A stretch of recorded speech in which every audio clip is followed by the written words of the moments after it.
आप भी सोच रहे होंगे कि ये सिर्फ 6 चीज़ों से हम कोई 3 आइटम कैसे बनाएं। So hey everyone, welcome back to my channel. तो आज मैं आप लोगों को बताने वाली हूँ कैसे आप सिर्फ ये 6 इंग्रेडिएंट्स यूज करके कोई व्रत की 3 रेसिपी बना सकते हो, बहुत ही इजीली, बहुत ही आसानी तरीके से। तो इसके लिए हमने जो इंग्रेडिएंट्स लिए हैं वो है सिंघाड़े का आटा, आलू, हरी मिर्च, करी पत्ते, नमक और जीरा। तो चलिए शुरू करते हैं। अरे रुकिए, आप लोगों को पता है कि हम सावन का व्रत क्यों रखते हैं? नहीं पता? तो चलिए हम आपको इसी वीडियो में बताते हैं कि सावन सोमवार का व्रत हम क्यों रखते हैं।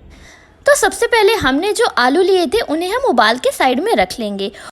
और सावन में हम सिंघाड़े का आटा, करी पत्ते और साथ में जीरा वगैरह तो ले ही सकते हैं। अगर आप लोग नहीं लेते हैं तो आप लोग इनमें से कोई आइटम चाहे तो स्किप भी कर सकते हैं। तो जो हमने आलू उबाले थे उसे हम एकदम ये सारी चीज़ों से तल लेंगे अच्छे से मिक्स करके। और ये जब बिल्कुल ऐसे गोल्डन ब्राउन हो जाए तो इसे साइड कर देंगे और उसी कढ़ाई में वापस से हम डालेंगे तेल।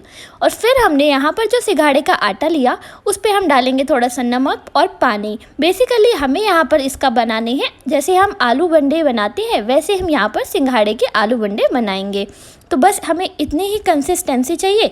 इन आलूओं को हम अच्छी तरह से इसके गोल गोल से बंडे बना के तैयार कर लेंगे। तो सावन का व्रत हर कोई रखता है, चाहे वो बच्चे हों या फिर बड़े।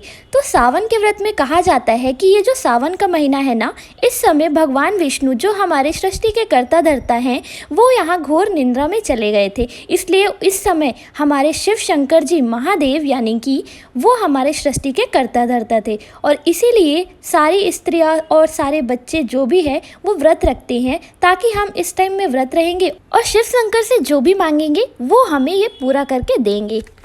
तो देखिए बातों बातों में हमारे आलू बंडे बनके तैयार हो चुके हैं। अब यहाँ पर हमारा जो ये मिक्सचर बचा हुआ था सिंघाड़े के आटे का, हमें उसी मिक्सचर में क्या ऐड कर लेंगे, उबले हुए आलू और ये जो हमने 4 चीज़ें ली थी उनको मिक्स कर लेंगे। और बेसिकली यहाँ पर हमें क्या बनाना है, इसके छोटे छोटे से पकौड़े बनाना है। और अगर आपको ये मिक्सचर थोड़ा कम पतला लग रहा हो तो थोड़ी सी आप सिंघाड़े का आटा और इसमें ऐड कर सकते हैं। और बस वही तेल में हमें वापस से ये सारे पकौड़े को तल लेना है। और इस तरह से हमारा ये दूसरा आइटम भी बनके तैयार हो जाएगा। और सावन के व्रत में ना ही बस हम अपनी मनचाही चीज़ें मांग सकते हैं, बल्कि हम अपने सुख के लिए और अपनी समृद्धि, धन, वैभव बढ़ाने के लिए भी हम शिव शंकर से ये वरदान प्राप्त कर सकते हैं। और इसीलिए गौरी माता ने भी सावन का व्रत रखा और शिव शंकर को प्राप्त कर लिया। तो यहाँ पर हमारे ये पकौड़े बनके भी तैयार हो चुके हैं। तो अब हम क्या करेंगे, अब हमें पकौड़े के साथ तो चटनी खानी ही पड़ेगी ना। तो इसके लिए मैंने यहाँ पर व्रत वाली चटनी बना के तैयार कर ली है, मूंगफली, नारियल और वही सारी चीज़ों से। बस यहाँ पर थोड़ा सा नारियल ऐड कर लिया है। और बस अब हम क्या करेंगे, उसी बाउल में वापस से डालेंगे सिंघाड़े का आटा, ताकि हम अपना तीसरा व्रत का आइटम भी बना सकें। यहाँ पर हम बनाएंगे सिंघाड़े के कचौड़ी। तो इसके लिए हमने यहाँ पर उबले हुए आलू और वही 4 चीज़ें डाल के इसे एकदम, ध्यान रखिए हमें यहाँ पर इसमें पानी बिल्कुल भी ऐड नहीं करना है। जब आपको बिल्कुल डो ऐसा दिखे एकदम थोड़ा सा सूखा सूखा, तो सिर्फ मैंने 1 चम्मच पानी इसमें डाला है, नहीं तो ये वैसे बहुत ही ज़्यादा गीला हो जाता है। फिर मैंने यहाँ पर लिया एक पन्नी, जैसे आप लोग यहाँ पर लिए हो। और फिर उसके बाद हमने क्या किया, इसमें थोड़ा सा ऑयल लगा दिया और यहाँ पर पापड़ बनाने वाली मशीन ले लिया। क्योंकि ये बहुत गीला होता है ना, इसलिए हम इसे बेल के नहीं बना सकते। और अब क्या किया, इसे हम हल्का सा प्रेस करेंगे ताकि ये थोड़ा सा मोटा भी रहे, क्योंकि हमें इसकी बेसिकली कचौरी बना के तैयार करना है। और ये देखिए ये बढ़िया से कचौरी बन के तैयार हो चुकी है।